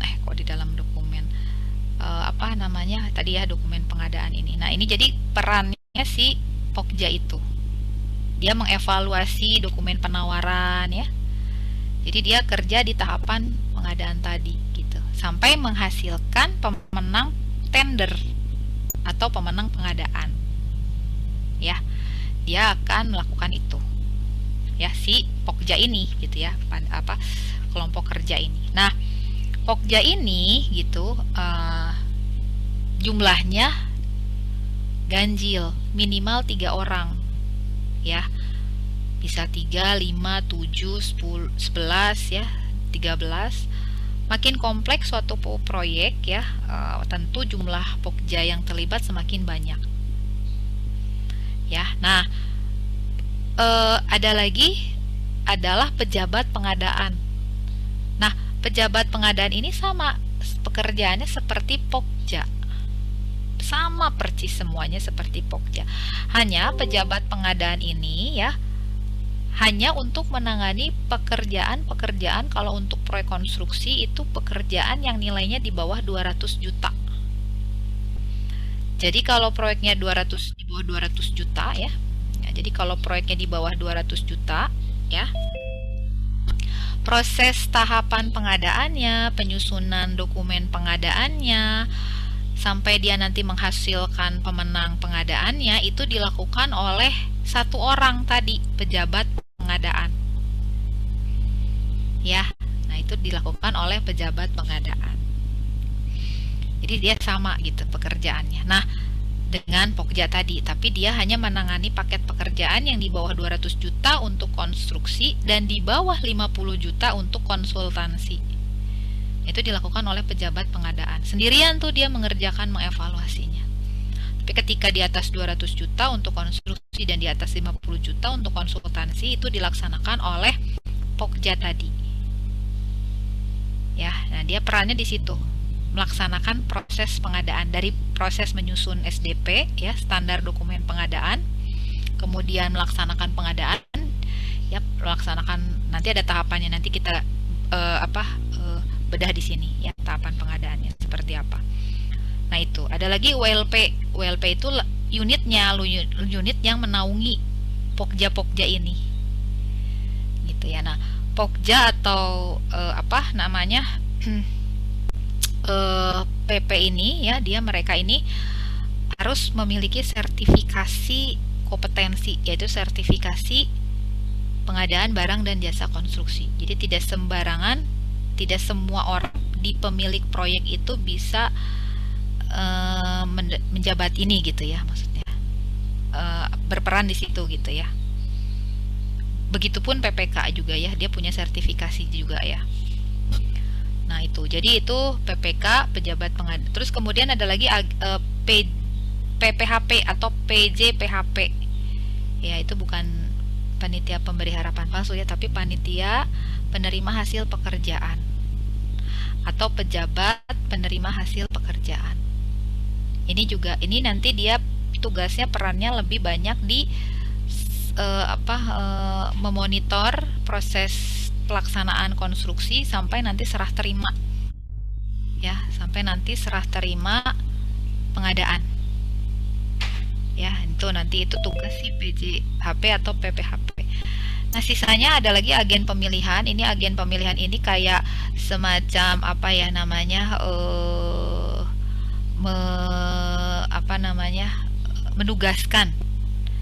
menugaskan gitu ya. Tapi dia pekerjaannya, perannya sama. Dia juga perannya adalah melakukan proses pengadaan. Ya, nah itu pihak-pihak yang ada di dalam proses pengadaan. Ada satu lagi adalah LPSE. Nah, LPSE ini adalah layanan pengadaan secara elektronik, di mana unit ini menaungi ya, selain menaungi OLP juga menaungi tenaga-tenaga yang bekerja di bidang ITE-nya. Kenapa? Karena kan LPSE ini kan kalau elektronik kan kita membutuhkan server ya, artinya membutuhkan infrastruktur. Nah, yang memaintain atau mengelola dan memaintain proses pengadaan ini, elektronik ini ya, dilakukan oleh LPSE ini. Ya, jadi dia berupa unit-unit di di kementerian, lembaga atau instansi. Ya. Nah, kita masuk sekarang ke LPSE di sini ya. LPSE ini di Indonesia semula itu jumlahnya banyak sampai menyentuh angka 7.000 LPSE di Indonesia. Ya, jadi di tahun 2008 ya, artinya Indonesia mempersiapkan infrastruktur LPSC ini di Indonesia. Jadi selain regulasi, artinya aturannya ya, Indonesia juga menyiapkan infrastruktur. Kenapa? Karena Indonesia ini negara kepulauan ya, negara archipelago gitu ya. Jadi dari Sabang sampai Merauke. Sebetulnya bukan Sabang ya. Jadi nanti kalau Anda punya kesempatan ke kilometer 0 di Sabang, nah di ujung Sabang itu masih ada pulau lagi sebetulnya. Tapi pulaunya itu tidak bisa dihuni masyarakat, hanya dihuni oleh militer. Ya, nah nanti kalau jalan-jalan nih ya, kalau udah lulus gitu ya, melaksanakan pekerjaan di mana-mana tuh ikuti aja gitu. Ya jalan-jalan itu namanya ya, jalan-jalan gratis gitu ya. Kapan lagi kalau masih muda tuh jangan cari kerjanya saya mau di Bandung ya. Bagi yang putra ya, putri juga harus termotivasi ya. Sumatera, Kalimantan ya, Sulawesi ya, Papua ya barangkali ya. Ya pulau yang belum pernah saya kunjungi satu-satunya memang Papua ya. Saya juga pengen punya kesempatan ya, apa gitu seminar di Papua gitu ya. Tapi belum pernah ada ya. Nah itu ya, jadi ini dulu jumlahnya ribuan ya, hampir 7.000, 8.000. Nah tapi jadi semua lembaga itu rata-rata dulu menyiapkan LPSC. Polban pun dulu punya LPSC. Polban, PNJ ya, ITB. Jadi ini kan di bawah Kementerian Dikbud gitu ya. Nah, apalagi di Ristek atau dulu ya. Di bawah kementerian yang lain pun berjamur LPSC. Pemkot Cimahi ya, Pemkab Bandung, Pemkot. Nah, terus kemudian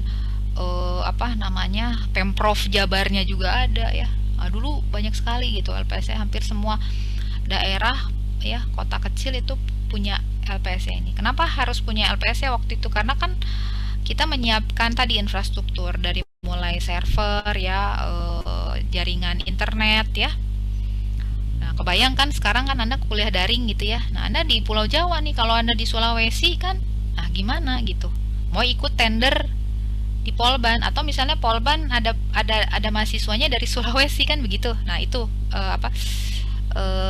analoginya ya. Nah, jadi kalau dulu disiapkan dulu infrastrukturnya. Ya, Indonesia pun sekarang mungkin salah satunya berkat electronic procurement ini kan, artinya Indonesia sudah mendirikan ya tiang sinyal ya. Jadi sekarang kalau ada pembelajaran daring ya, nggak sesulit kalau kebayang gitu ya, kalau ini ya sekarang kan mudah ya diakses gitu ya, walaupun masih ada di daerah-daerah tertentu barangkali yang belum dibangun ya, tower sinyal dan sebagainya. Nah itu, jadi itu ya. Nah kemudian karena supaya route-nya jelas ya, jadi Indonesia ini artinya di bawah LKPP dia menyusun gitu skema ditertibkan supaya LPSC ini tidak terlalu banyak gitu jumlahnya, jadi lebih ke sentralisasi gitu ya.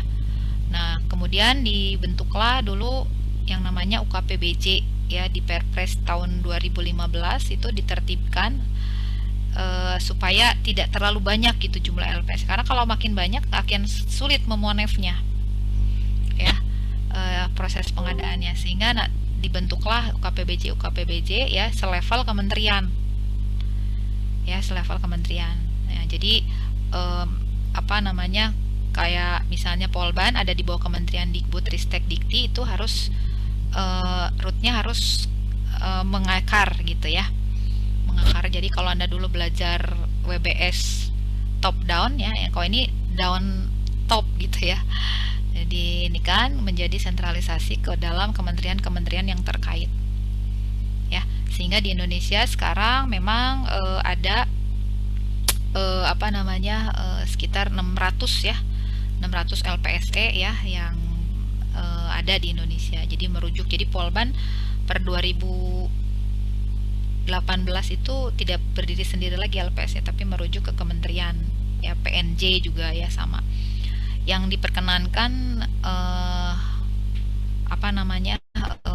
ini ya yang memiliki yang sifatnya sudah BLU atau BHPT ya kalau perguruan tinggi. Jadi kayak ITB gitu.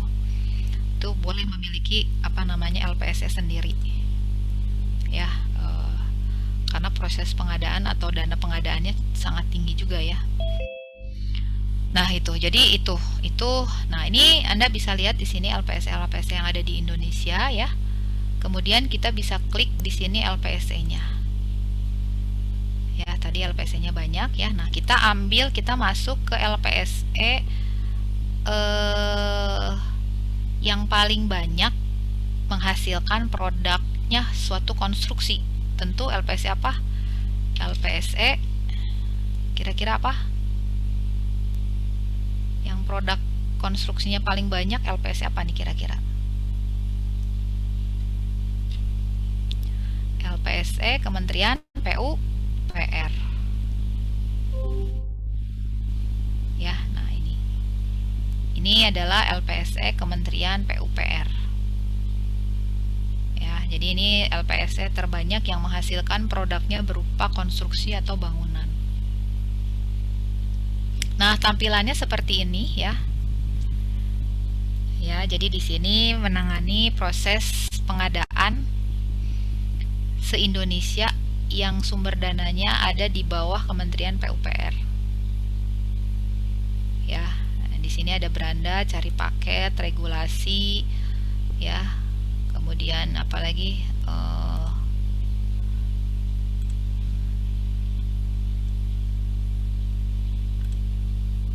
ya dan lain sebagainya. Ya, ini ya. Nah, ini ya.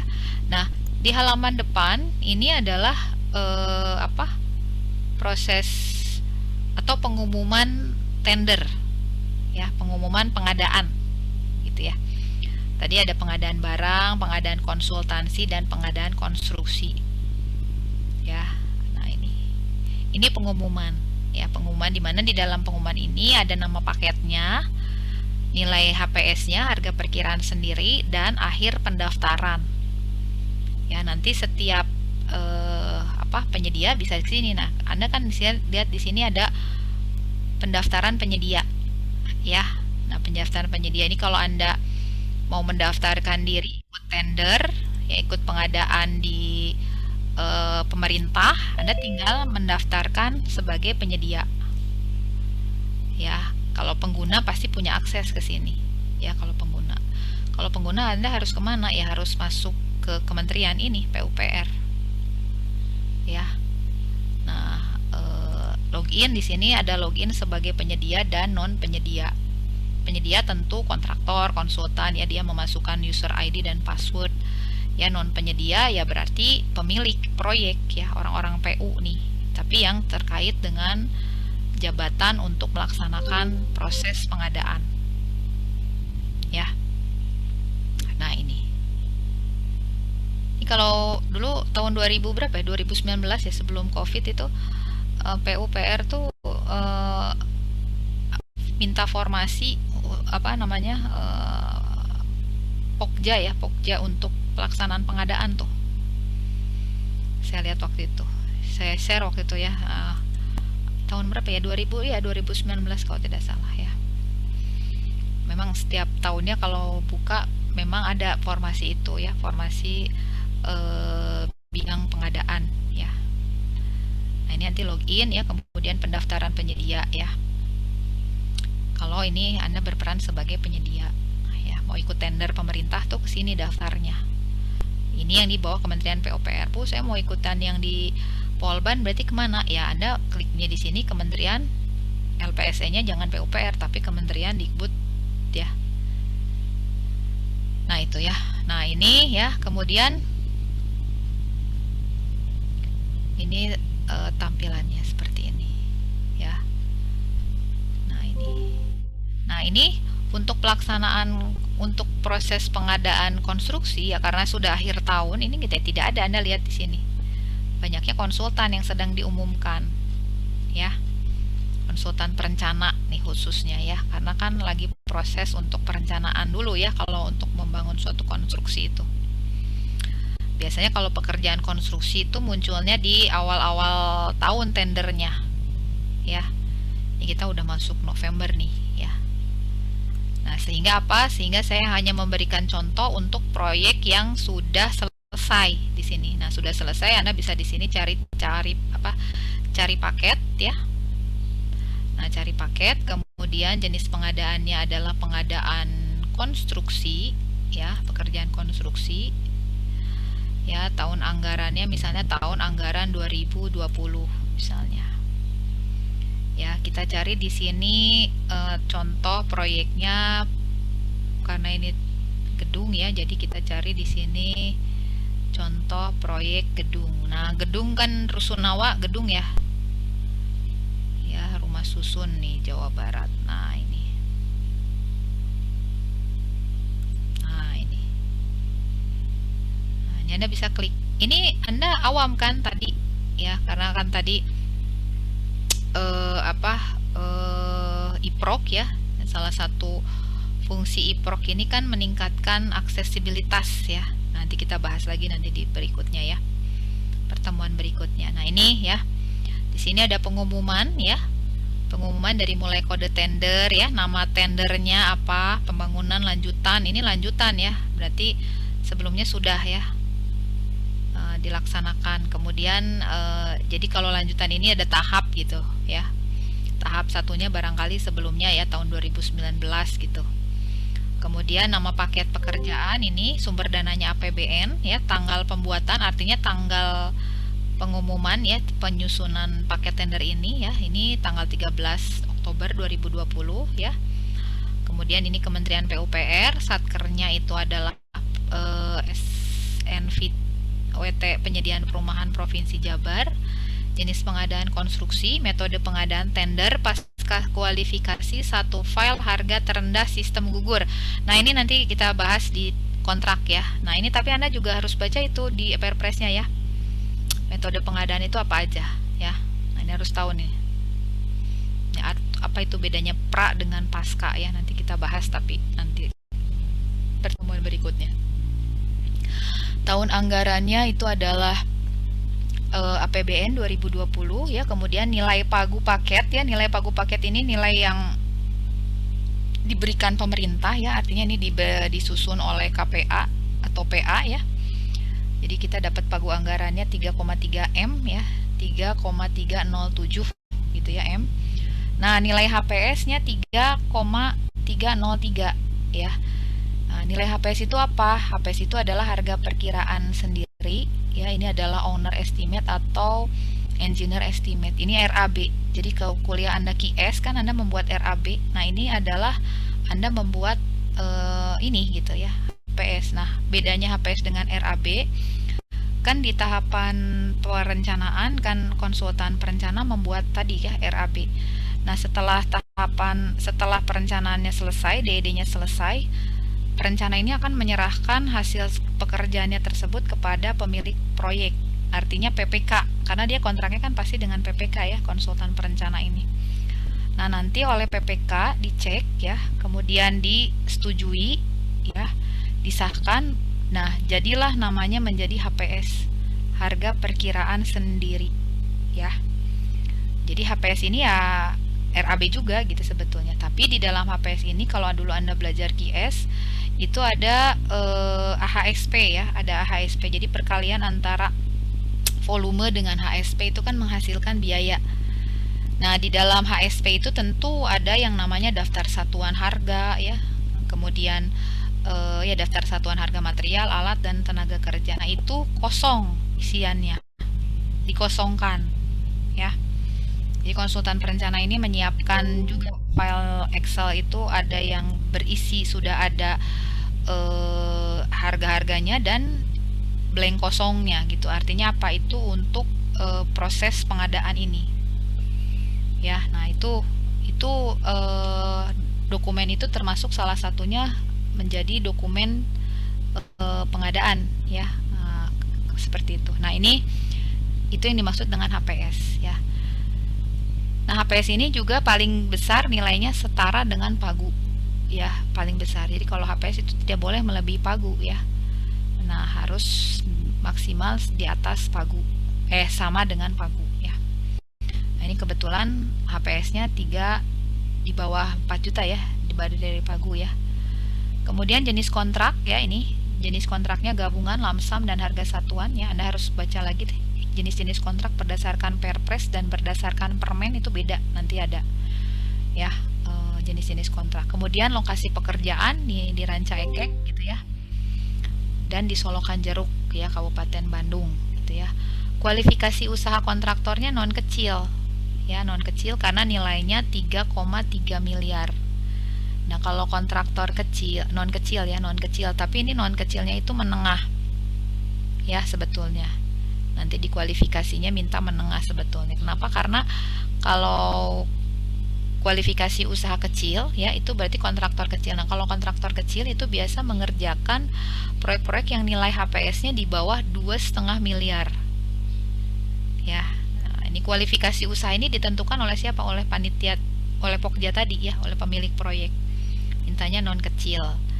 Kemudian ya syarat kualifikasi ya, jadi persyaratan itu kan ada dua ya, nanti di dalam dokumen pemilihan itu ada dua, ada dokumen administrasi dan dokumen teknis. Kalau dokumen teknis itu kaitannya dengan gambar RKS, RAB, itu adalah dokumen teknis ya. Jadi kalau mahasiswa D4, kalau TA menyusun dokumen kontrak, itu dokumen kontraknya dua, dokumen tendernya ya, artinya dokumen administrasinya, dan dokumen teknisnya ya. Dokumen teknisnya tentu terkait dengan RAB waktu ya, dan RKS gambar dan waktu ya. Nah, ini ya, ini persyaratan kualifikasinya ya, administrasinya ya. Anda harus kenal barang-barang ini ya. Jadi silahkan Anda download seperti apa itu SIUJK, seperti apa SBU, seperti apa SKA, seperti apa NPWP, seperti apa jaminan. Nah, nanti kita akan kenal di sini jaminan-jaminan ya. Bentuknya seperti apa. Nah, Anda harus download nih ya. Lihat seperti apa ya. Nanti di berikutnya lagi ya pertemuannya. Nah, ini. Seperti apa neraca perusahaan kontraktor, konsultan ya. Nah, ini adalah kualifikasi. Apa itu TDP, apa itu NIB ya. Nah, terus lihat di itu ya, dipelajari di Perpresnya. Nah, kemudian peserta tendernya ini ada 216 peserta, artinya 216 ini yang mendownload dokumen pengadaan ya, dokumen pengadaan. Jadi sebelum ke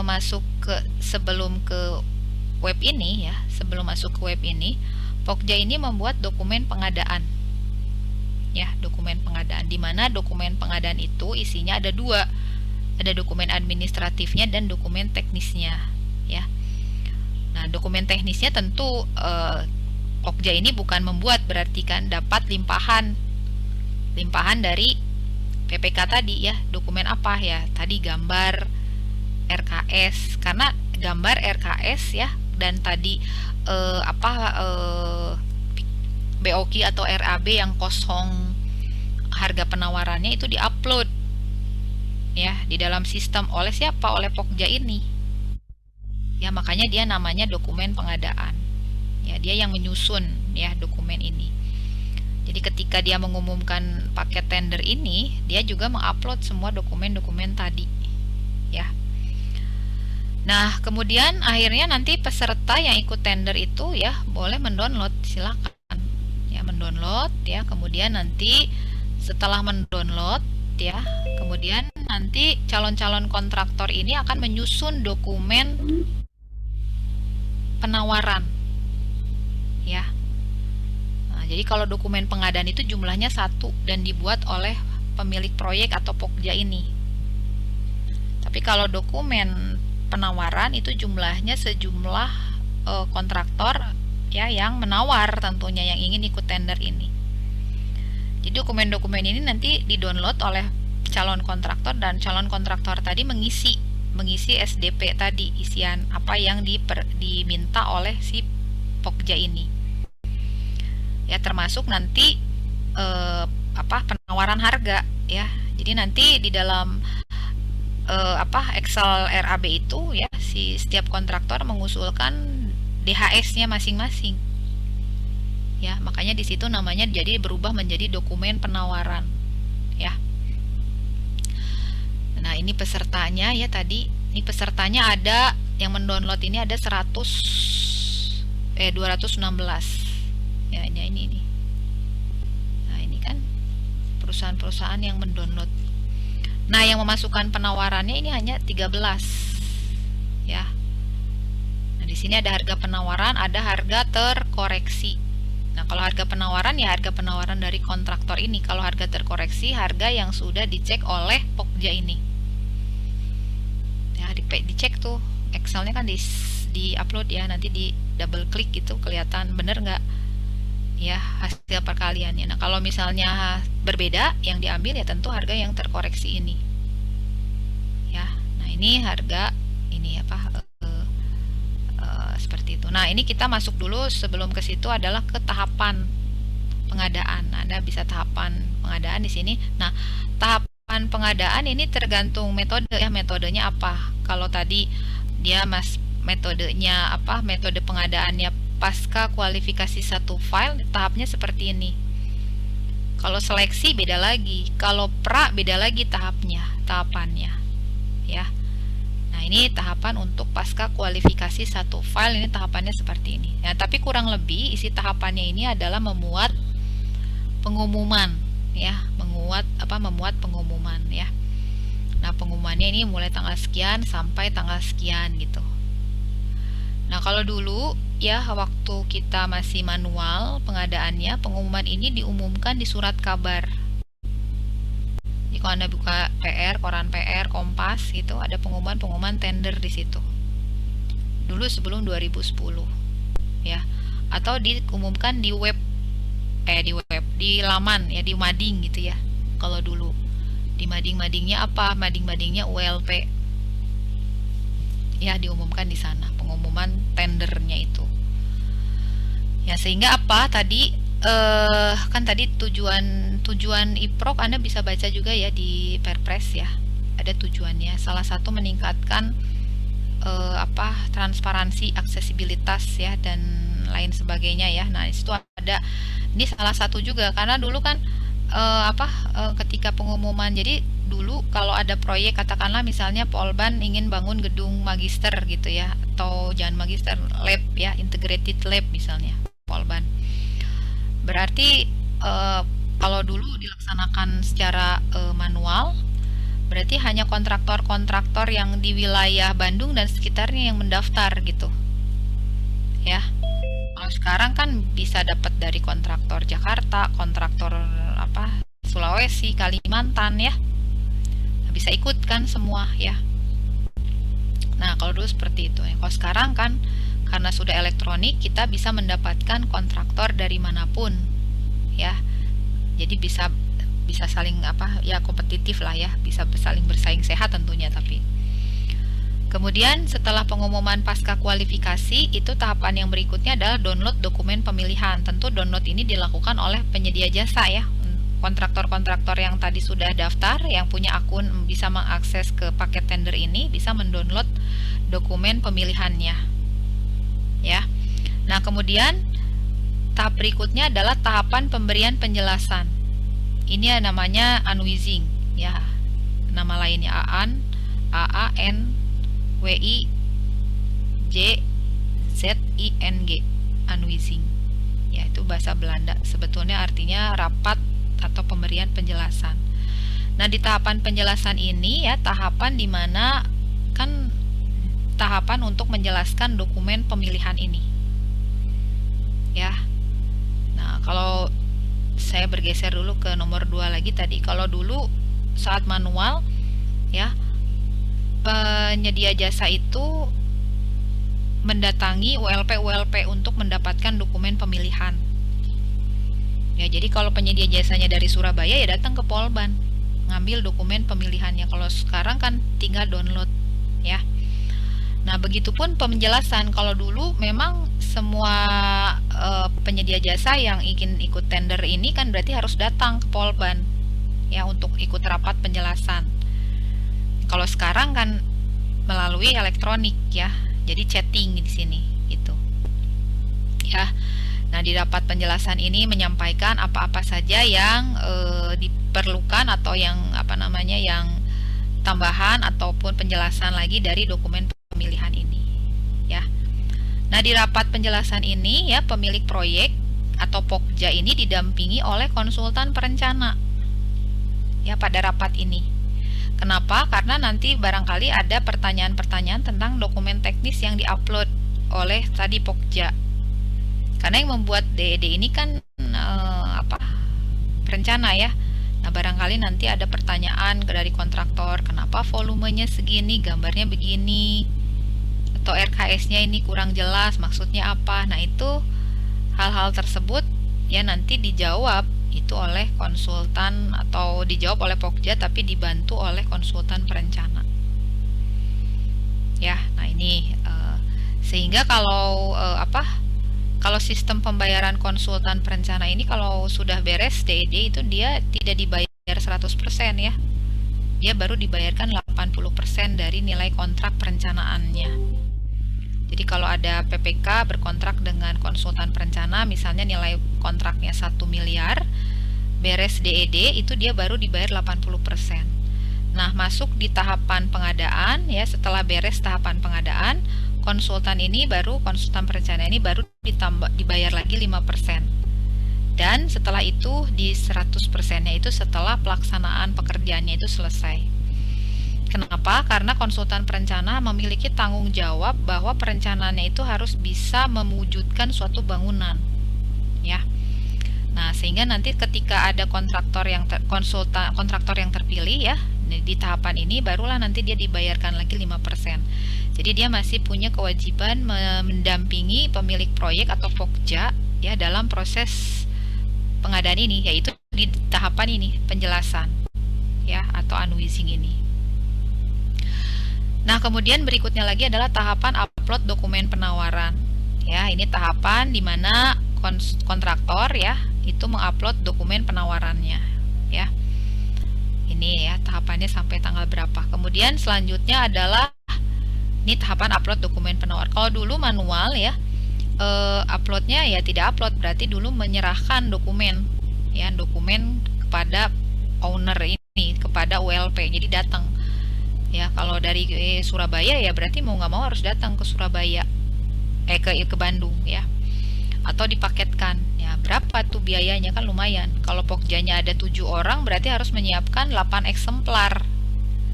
7 eksemplar untuk Pokjanya, 1 untuk institusinya. Ya, dulu jadi banyak sekali. Ya, dulu dokumennya ya berkontainer-kontainer. Ya, kalau sekarang semua ada di dalam server. Nah, itu nanti kita bahas lagi ya fungsi iProk-nya itu sendiri minggu depan ya. Kemudian ini berikutnya lagi adalah evaluasi administrasi, kualifikasi teknis dan harga. Ini dilakukan oleh Pokja. Jadi mengevaluasi semua kontraktor yang mendaftar, yang memasukkan dokumen penawaran, bukan mendaftar, yang memasukkan dokumen penawaran. Ya, untuk paket tersebut. Nah, setelah itu dilakukanlah pembuktian kualifikasi. Nah, kalau pembuktian kualifikasi ini Pokja ini memanggil calon kontraktor yang menang. Ya, jadi sudah ada kisi-kisinya nih gitu. Yang menangnya siapa? Ada urutannya 1 2 3 gitu ya. 1 dia panggil. Di sini pembuktian kualifikasi artinya apa? Mencocokkan apa yang sudah diupload dengan apa yang ada gitu, yang dokumentasinya yang ada. Jadi kontraktornya nanti calon kontraktor yang akan menang itu dipanggil gitu untuk membuktikan dokumen yang sudah diupload dengan dokumen nyatanya. Ya, dokumen nyatanya, termasuk juga tenaga ahli yang dimiliki. Bahkan kadang-kadang kalau untuk proyek-proyek besar gitu, Pokja ini meminta kontraktor tersebut untuk bisa mempresentasikan metodenya. Ya, jadi selain metode, maksudnya apa-apa yang sudah ditulis gitu di dalam dokumen penawaran. Ya, karena dalam salah satu dokumen penawaran kan nanti si kontraktor juga menyampaikan metode pelaksanaannya dia itu nanti seperti apa, waktunya dia seperti apa nanti gitu. Selain biaya kan, selain ajuan proposal teknisnya yang biaya, itu ada teknis yang lainnya. Karena ini bidang sipil gitu ya, proyek. Nah, seperti itu. Nah, nanti setelah itu ya tahapan penetapan pemenang. Ya, ini Jadi nanti dievaluasi ya oleh Opokja, kemudian nanti menghasilkan pemenang. Nah, nanti setelah pemenang dilakukan pengumuman pemenang ya. Nah, pengumuman pemenang kan Anda lihat di Perpres, kalau nilai proyeknya sekian itu dilakukan oleh Pokja. Kalau nilainya sekian dilakukan oleh siapa? Oleh PPK atau dilakukan oleh PA KPA. Nah, itu ada ketentuannya kalau nilai paket pengadaannya berapa. Anda baca di Perpres. Ya, nah itu. Nah, itu pengumuman pemenang. Kemudian setelah pengumuman pemenang, ya, masa sanggah ini adalah menyanggah tentu bagi kontraktor-kontraktor yang tentu yang merasa kok dia yang menang gitu ya. Nah, tapi masa sanggah ini untuk menyanggah gitu, artinya untuk menyanggah jadi harus betul dokumentasinya atau sanggahannya betul harus bisa terbukti. Ya, jadi masa sanggah tuh tidak bisa bilang kenapa dia gitu, karena dia misalnya terjadinya KKN atau apa. Nah, harus bisa ada bukti ya, jadi ada bukti di masa sanggah itu ya. Nah, kalau tidak ada bukti ya masa sanggah ini hanya berlalu gitu ya, maksudnya ini masanya 5 hari kerja minimal. Nah, ini untuk menyediakan mengakomodir silahkan bagi yang merasa kontraktor-kontraktor lain yang merasa bahwa pengadaan ini misalnya ada kecurangan atau ada apa gitu, silahkan. Dan itu harus bisa dibuktikan tentunya ya. Seperti itu. Kemudian selanjutnya adalah SPPBJ ya, surat penunjukan penyedia barang dan jasa ya. Kemudian dilakukanlah berikutnya adalah penandatanganan kontrak ya. Nah, disitulah selesainya tugas si Pokja ya. Tugas Pokja ini selesai di nomor 11 ya. Nomor 12 ini kan yang melakukan proses ini adalah PPK ya, walaupun nanti Pokja hadir gitu ya. Karena luring, kalau daring ya. Tapi sekarang pun kalaupun daring, kalau untuk penandatanganan kontrak memang harus kontraknya tanda tangan basah ya. Jadi biasanya datang ya penyedia jasanya ya. Nah, ini adalah tahapan pengadaan ya. Nah, jadi kita selesai hari ini kuliah sampai tahapan pengadaan ini ya. Selanjutnya nanti kita lanjutkan minggu depan ya. Kita minggu depan masih di e-prok ya, sampai masuk ke e-purchasing. Nah, sampai sini dulu, silakan ada yang ingin ditanyakan. Atau sudah cukup jelas? Dari saya belum ada, Bu. Belum ada, oke. Fitra belum ada. Yang lain ada lagi? Ada pertanyaan? Dari saya belum ada, Bu. Oke ya, belum ada ya. Jadi itu ya, nanti kita lanjutkan lagi ya minggu depan ya. Kita masih tetap di e-prok. Kemudian ada video dan ada e-purchasing ya. Baik, kalau tidak ada yang ditanyakan, kita lanjutkan minggu depan ya. Mudah-mudahan minggu depan sudah ada pertanyaan ya. Saya berharap ada pertanyaan gitu ya setiap minggunya. Tapi kalau minggu ini belum ada, harusnya minggu depan ada pertanyaan gitu ya. Itu saja yang dapat saya sampaikan ya. Kita lanjutkan minggu depan. Minggu depan karena saya lihat di kuliah Anda itu sebetulnya jam 7 itu tidak ada ya. Jadi mungkin kita mulai jam 9.30 gitu ya. Kalau absen silakan sesuai dengan web akademik, tapi kita mungkin mulai perkuliahan sekitar jam 9. Jadi supaya bisa berakhir jam 12 gitu ya. Jadi 9.30 tuh kita on time saja, kita mulai perkuliahan. Jadi Anda bisa join mungkin jam 9.15 gitu ya. Di Zoom. Nanti kita mulai 9.30 sehingga perkuliahan teorinya bisa kita selesaikan sampai jam 12. Jadi dari jam 12-nya nanti sisanya mungkin akan ada tugas. Nah, untuk minggu ini belum ada tugas ya. Tugasnya akan saya sampaikan mungkin minggu depan ya. Baik, itu saja. Terima kasih. Selamat siang, salam sehat selalu untuk Anda. Assalamualaikum warahmatullahi wabarakatuh.